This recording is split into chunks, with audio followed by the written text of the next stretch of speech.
Well, that could have gone differently. Welcome to WatchMojo, and today we're counting down another set of picks for the top 10 avoidable deaths in movies. Look, eventually, you're gonna hang up the claws, and it's gonna make a lot of people very sad. Huh? Before we begin, we publish new content every day, so be sure to subscribe to our channel and ring the bell to get notified about our latest videos. For this list, we're racking up some more memorable movie deaths that just didn't have to be.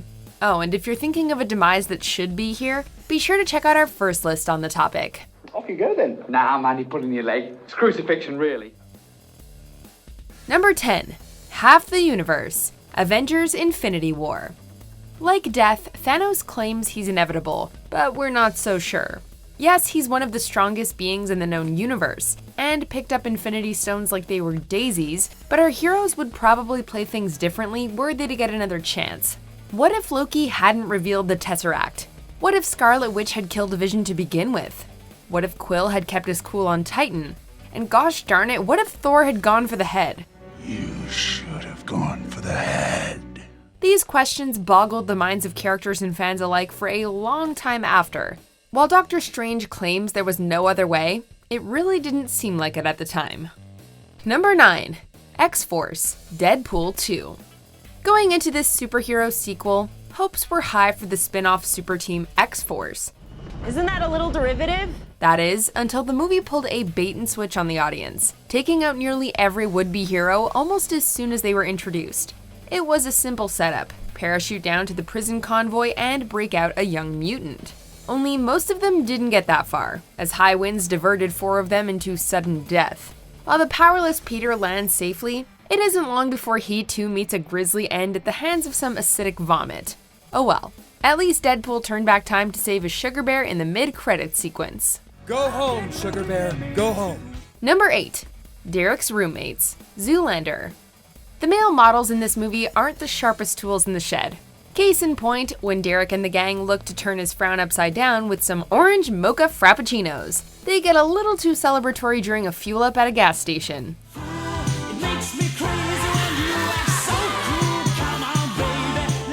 Instead of pumping gas into their car, they instead opt to spray it all over each other in a playful fight. As if that wasn't dumb enough, Brent has the bright idea to light a cigarette, instantly setting off a fiery explosion. Brent! Huh? Sheesh, what were they thinking? Oh yeah, they weren't. Number 7. High Priest, Monty Python's Life of Brian. People aren't perfect. Sometimes words slip out, and sometimes there are consequences. But it's been a while since those words resulted in stoning. And all I said to my wife was, that piece of halibut was good enough for Jehovah. Blasphemy! He said it again! However, in Monty Python's biblical parody, this throng of bearded women, we mean men, are more than eager to get in a few shots at a man accused of saying Jehovah. Problem is, anyone who inadvertently says Jehovah in reference to someone else saying Jehovah gets an immediate rock to the face. Even, and I want to make this absolutely clear, even if they do say Jehovah. This is something John Cleese's High Priest learns the hard way, as his utterance is the final straw for the angry mob, who unload their entire arsenal upon him. All he had to do was avoid saying just one word. Number 6. College Kids, Tucker and Dale vs. Evil. Within the horror genre, teenagers dying one by one in and around a cabin in the woods is nothing new. What is new is them dying by their own hand in the grisliest of fashions. When a simple misunderstanding leads them to believe they're being hunted by murderous rednecks, they fight back, only with less than stellar results. From impaling themselves on tree branches, to falling on their own spears, to diving headfirst into a wood chipper, they can't seem to not accidentally kill themselves. Oh my God, that makes so much sense. Holy shit, we have got to hide all of the sharp objects. Let this be a lesson not to jump to conclusions based on appearances, and that talking things out can save you a lot of grief. And blood. Number 5. Marvin, Pulp Fiction. What good is a safety if you're not going to use it? Hell, why even hold a gun if your intent is just to have a theological conversation, let alone aim it right at their head?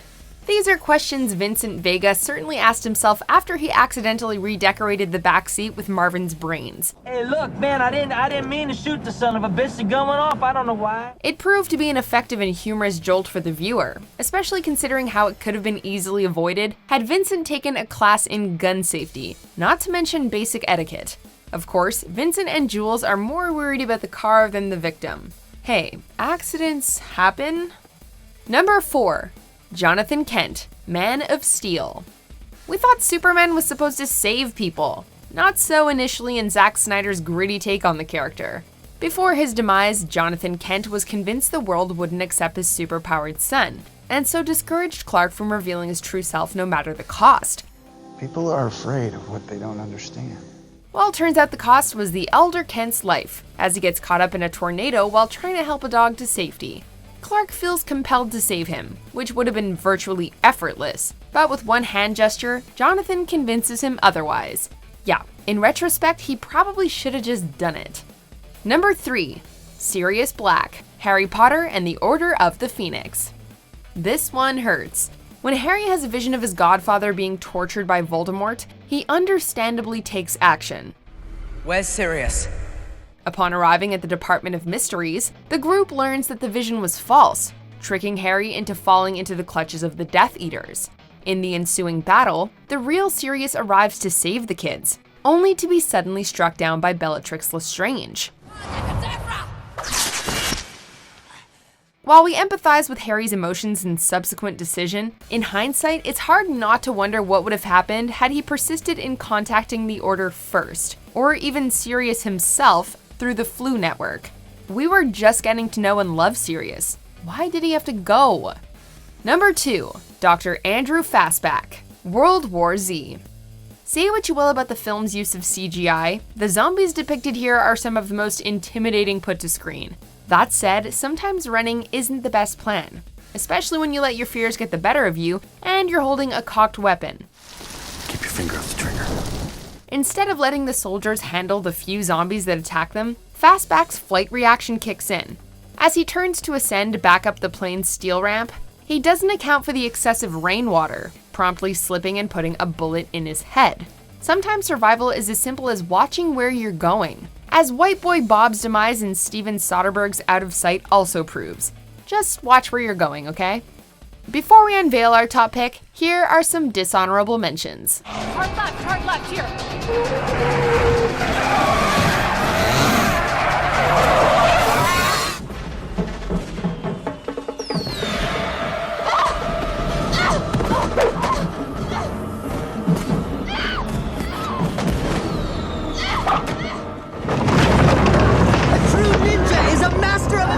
His environment. So don't forget, we're turtles!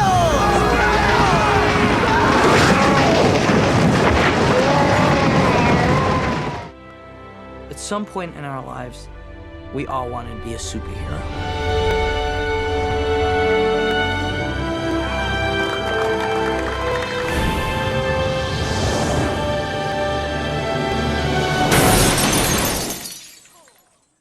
Open mic.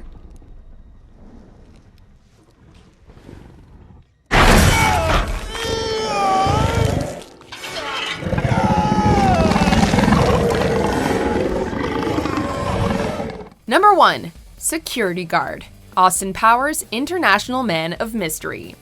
In this send-up of the super spy genre, over the top and drawn out is the franchise's bread and butter, and the same goes for its death sequences. Why don't you just shoot him now? I mean, I'll go get a gun, we'll shoot him together. It'll be fun. Bang! While plenty of characters die unnecessarily and witlessly, there's really only one that had every opportunity to prevent it. They're coming! Hang on, I'm gonna floor it! Watch out! Move! Move! Move! And we mean every opportunity.